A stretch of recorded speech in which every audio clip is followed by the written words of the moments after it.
Genesis chapter 11 verses 1 through 4. BC 2247. And the whole earth was of one language and of one speech. And it came to pass, as they journeyed from the east, that they found a plain in the land of Shinar, and they dwelt there. And they said one to another, Go to, let us make brick and burn them thoroughly. And they had brick for stone, and slime had they for mortar. And they said, Go to, let us build us a city and a tower, whose top may reach unto heaven.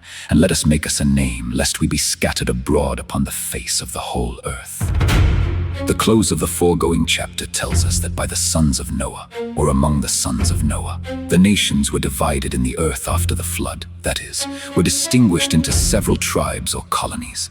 And the places having grown too strait for them, it was either appointed by Noah or agreed upon among his sons which way each several tribe or colony should steer its course, beginning with the countries that were next them, and designing to proceed further and further, and to remove to a greater distance from each other, as the increase of their several companies should require. Thus was the matter well settled. 100 years after the flood, about the time of Peleg's birth, but the sons of men, it should seem, were loth to disperse into distant places. They thought the more the merrier and the safer, and therefore they contrived to keep together, and were slack to go to possess the land which the Lord God of their fathers had given them. Joshua chapter 18 verse 3, thinking themselves wiser than either God or Noah. Now here we have 1. The advantages which befriended their design of keeping together. 1. They were all of one language. If there were any different languages before the flood, yet Noah's only, which it is likely was the same with Adam's, was preserved through the flood and continued after it. Now, while they all understood one another, they would be the more likely to love one another, and the more capable of helping one another, and the less inclinable to separate one from another. 2. They found a very convenient, commodious place to settle in, a plain in the land of Shinar, a spacious plain, able to contain them all, and a fruitful plain, able, according as their present numbers were, to support them all. Though perhaps they had not considered what room there would be for them when their numbers should be increased. Note, inviting accommodations, for the present, often prove too strong temptations to the neglect of both duty and interest, as it respects futurity. 2. The method they took to bind themselves to one another, and to settle together in one body, instead of coveting to enlarge their borders by a peaceful departure under the divine protection, they contrived to fortify them. And as those that were resolved to wage war with heaven, they put themselves into a posture of defense. Their unanimous resolution is, Let us build ourselves a city and a tower. It is observable that the first builders of cities, both in the old world, Genesis chapter 4 verse 17, and in the new world here, were not men of the best character and reputation. Tents served God's subjects to dwell in. Cities were first built by those that were rebels against him and revolters from him.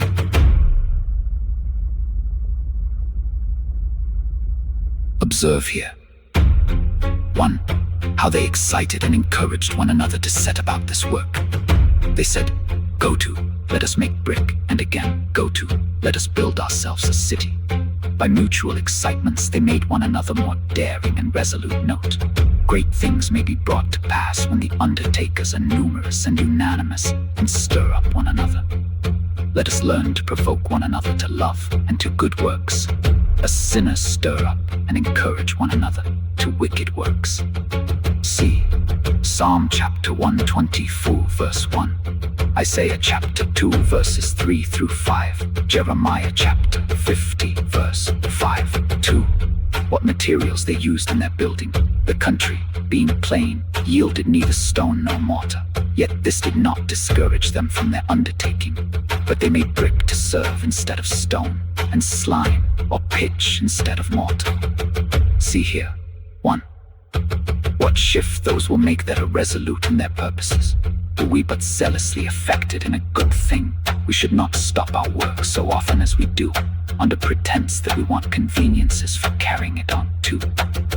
What a difference there is between men's building and God's, when men build their babble, brick and slime with their best materials. But when God builds his Jerusalem, he lays even the foundations of it with sapphires, and all its borders with pleasant stones. Isaiah chapter 54 verses 11 through 12. Revelation chapter 21 verse 19.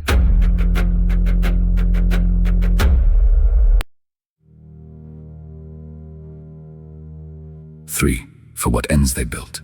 Some think they intended hereby to secure themselves against the waters of another flood. God had told them indeed that he would not again drown the world, but they would trust to a tower of their own making, rather than to a promise of God's making or an ark of his appointing. If, however, they had had this in their eye, they would have chosen to build their tower upon a mountain rather than upon a plain. But three things, it seems, they aimed at in building this tower.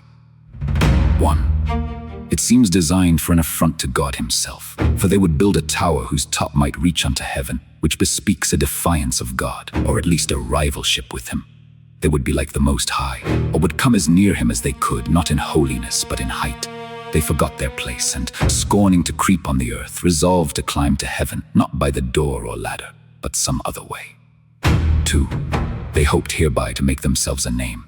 They would do something to be talked of now, and to give posterity to know that there had been such men as they in the world, rather than die and leave no memorandum behind them. They would leave this monument of their pride and ambition and folly. Note 1. Affectation of honor, and a name among men commonly inspires with a strange ardor for great and difficult undertakings, and often betrays to that which is evil and offensive to God. 2. It is just with God to bury those names in the dust which are raised by sin. These Babel builders put themselves to a great deal of foolish expense to make themselves a name. But they could not gain even this point, for we do not find in any history the name of so much as one of these Babel builders. Philo-Judaeus says, they engraved every one his name upon a brick in perpetuum rei memoriam, as a perpetual memorial, yet neither did this serve their purpose. 3. They did it to prevent their dispersion, lest we be scattered abroad upon the face of the whole earth. It was done, says Josephus, in disobedience to that command. Genesis chapter 9 verse 1, replenish the earth. God orders them to disperse. No, say they, we will not. We will live and die together. In order hereunto, they engaged themselves and one another in this vast undertaking, that they might unite in one glorious empire. They resolved to build this city and tower, to be the metropolis of their kingdom and the center of their unity. It is probable that the band of ambitious Nimrod was in all this. He could not content himself with the command of a particular colony, but aimed at universal monarchy, in order to which, under pretense of uniting for their common safety, he contrives to keep them in one body, that having them all under his eye, he might not fail to have them under his power. See the daring presumption of these sinners. Here is 1. A bold opposition to God. You shall be scattered, says God, but we will not. Say they, woe unto him that thus strives with his maker. 2. A bold competition with God. It is God's prerogative to be universal monarch, Lord of all, and King of kings. The man that aims at it offers to step into the throne of God, who will not give his glory to another.